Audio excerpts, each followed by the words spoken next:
Buenos días compañeros, mi nombre es Óscar Hernández Apolinar y el día de hoy les voy a presentar el tema de bronquiolitis.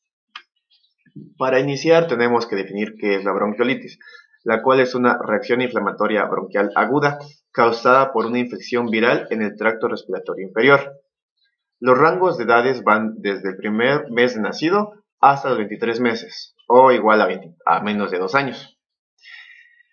Si pueden observar la imagen de la vía respiratoria superior y la vía respiratoria inferior, recordemos que lo que los divide es la epiglotis. Lo que nos compete a nosotros es la vía respiratoria inferior, el cual comprende la tráquea, los bronquios, bronquiolos y el pulmón en sí. En la fisiopatología se va a tener una inflamación aguda. Esto va a causar un edema, por ende se va a causar una necrosis de células epiteliales de revestimiento de la vía aérea, se va a aumentar la producción de moco y va a haber hiperinflación de los pulmones. Todo esto nos va a llevar a desarrollar un factor de riesgo de atelectasia. La Academia Americana de Pediatría no considera a niños con inmunodeficiencias. A estos niños son los que tienen VIH, los que son receptores de células madre hematopoyéticas o receptores de órganos sólidos. En su manejo se excluyen diversas patologías como son sibilancia, displasia broncopulmonar, enfermedad neuromuscular, fibrosis quística, enfermedad cardíaca congénita con importante compromiso hemodinámico. Y tampoco se incluyen las secuelas de sibilancias recurrentes o del riesgo de desarrollar asma, pero en la prevención sí se incluyen. Ahora bien, en su etiología son diferentes virus, pero el que predomina es el virus sincitial respiratorio, con un 76%. De ahí le sigue el rinovirus, en lo que su diferencia va a ser que son cursos más cortos. En tercer lugar tenemos a la influenza, cuarto coronavirus, quinto parainfluenza, y de ahí sigue el metaneumovirus y el adenovirus. En cuanto a su incidencia en fechas, en meses, tenemos que se presenta entre diciembre y en marzo. Ahora bien, tenemos que recordar que todos estos datos son de Estados Unidos, ya que es de la Academia Americana de Pediatría. En cuanto a su epidemiología, es la causa más común de hospitalización en bebés menores de 1 año de vida. Si ustedes ven los datos, el primero es de 2000 a 2005, donde se reportaron 5.2 niños hospitalizados por cada 1000 menores de 2 años. Pero donde se tiene un pico son en bebés entre 30 y 60 días, donde se da 25.8 hospitalizados por cada 1000 niños. Ahora bien, los niños que son pretérminos de menos de 37 semanas de gestación, pero más de 30, se presentaron 4.6 hospitalizados por cada 1000. Pero en los prematuros que tienen menos de 30 semanas de gestación, este tuvo un aumento sustancial a 18.7 hospitalizados por cada 1000 niños. Este dato no es muy confiable ya que se tienen números relativamente pobres de niños prematuros con esta patología, por lo cual es un dato irreal y se tiene que investigar más a fondo. En cuanto a su cuadro clínico, va a ser un curso dinámico y variable. Se va a presentar con rinorrea, tos, sibilancias, igual va a tener estertores, va a tener aleteo nasal, taquipnea y tiraje intercostal, que son datos de dificultad respiratoria. Ahora bien, tenemos que investigar condiciones subyacentes como que el niño sea prematuro, que tenga una enfermedad cardíaca y que tenga sibilancias de otro tipo. Y se debe recalcar los cuidados de los familiares con el bebé, que en prevención se los voy a mencionar. En cuanto al diagnóstico, lo definen como una constelación de signos y síntomas con un pródromo viral. A pródromo viral nos referimos con una infección de las vías respiratorias superiores, como puede ser la rinofaringitis, que ya vimos en clases pasadas. En la historia clínica es la base de este diagnóstico junto con la exploración física. En la historia clínica, lo relevante es que el niño tenga menos de 12 semanas, que sea prematuro, investigar si son menos de 37 o menos de 30, que tenga alguna enfermedad cardiopulmonar subyacente y alguna inmunodeficiencia como las que ya vimos. La exploración física tiene algunas ciertas repercusiones o condiciones que se les voy a explicar más adelante. En cuanto al test viral, lo que se realiza es el PCR, pero recordemos que esto es en Estados Unidos y aquí en México es por pura clínica. La PCR nos indica que si el test da positivo para virus sincitial respiratorio, está siempre asociado a bronquiolitis. Pero la Academia Americana de Pediatría no recomienda solicitar radiografías o laboratorios rutinarios. No solicitar radiografías ya que se puede confundir con una atelectasia o con otra patología de origen bacteriano. Y la meta es diferenciar entre bebés que tengan bronquiolitis viral o de otras entidades.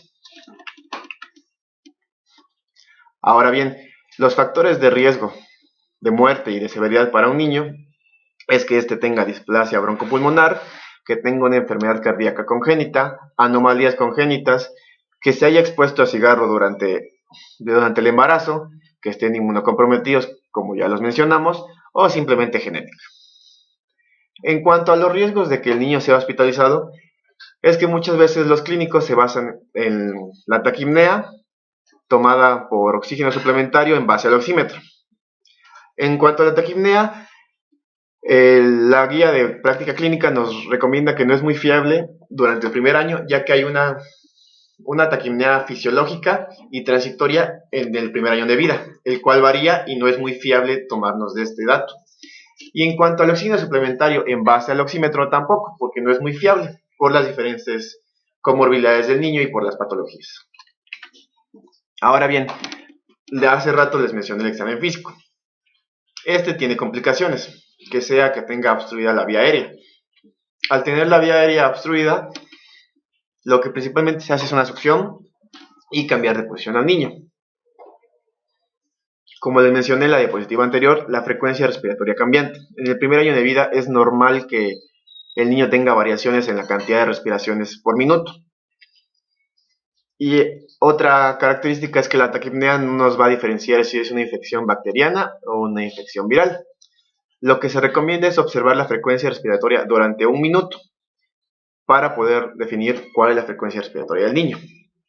Y si está normal, menor a 60 respiraciones por minuto, va a sugerir que es un bajo riesgo de infección y va a ser infrecuente que tenga admisión en la unidad de cuidados intensivos. En cuanto a su tratamiento, es una patología autolimitante. Esto quiere decir que se va a curar sola. Lo único que tenemos que dar nosotros es fluidos intravenosos o nasogástricos, recordando la técnica de polipneas, ya que esta patología está asociada a taquipnea. Si recordamos que es menor a 60, se le puede dar vía oral. Si está entre 60 y 80, se va a requerir el uso de una sonda. Y si es mayor de 80, se recomienda dejar al niño en ayuno.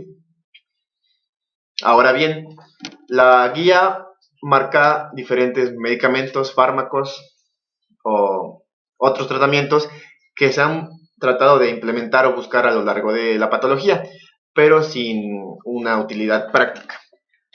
En este caso, el primero es el albuterol o el salbutamol, que no mostraba una resolución de la enfermedad, solo mejoraba los síntomas clínicos, pero no era utilizable, igual que la epinefrina. Solo se considera usarla en caso de que sea una enfermedad severa y de rescate. La solución hipertónica nebulizada no se recomienda en pacientes ambulatorios, solo en que estén hospitalizados, y esto es para mejorar el aclaramiento ciliar. Los corticosteroides sistémicos. Un estudio mostró un beneficio del uso de la dexametasona con la epinefrina, pero son estudios prematuros y no están totalmente clarificados. Ahora bien, si se utiliza oxígeno y tiene una saturación mayor a 90, no se recomienda. Las guías recomiendan utilizar una cánula nasal de alto flujo, pero esta cánula nos predispone a un neumotórax. En la fisioterapia de tórax tampoco se recomienda y la succión es una contradicción. Y ahora bien, lo importante es el caso de los antibióticos. Mencionaba que se tiene que usar en intubados con ventilación mecánica. Y esta patología está asociada mucho a otitis media aguda, en un 50% de los casos. Si ustedes recuerdan las exposiciones de otitis media aguda y de rinofaringitis, se están manejando los mismos virus. Por ende, están relacionados ambas patologías.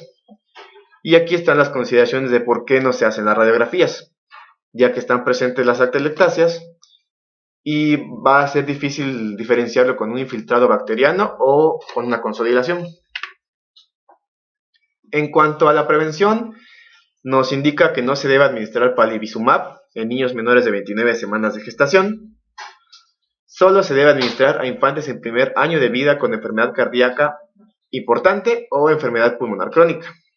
Y la dosis de palivizumab de profilaxis es de 15 miligramos por kilodosis. Esta se va a dar una vez al mes por 5 meses a bebés y niños menores de 12 años.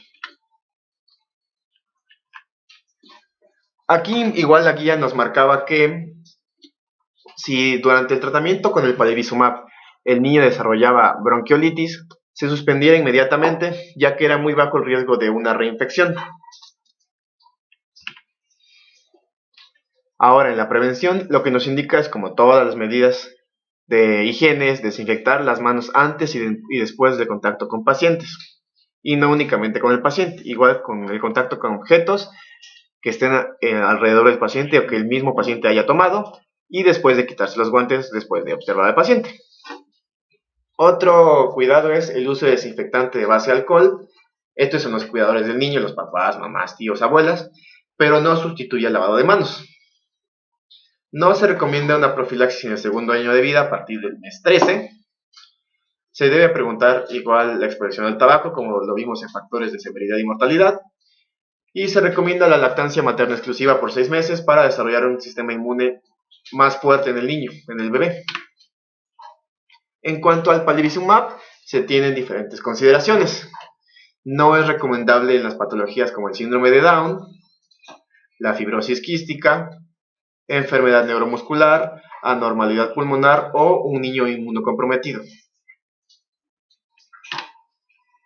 Y eso es todo. Gracias.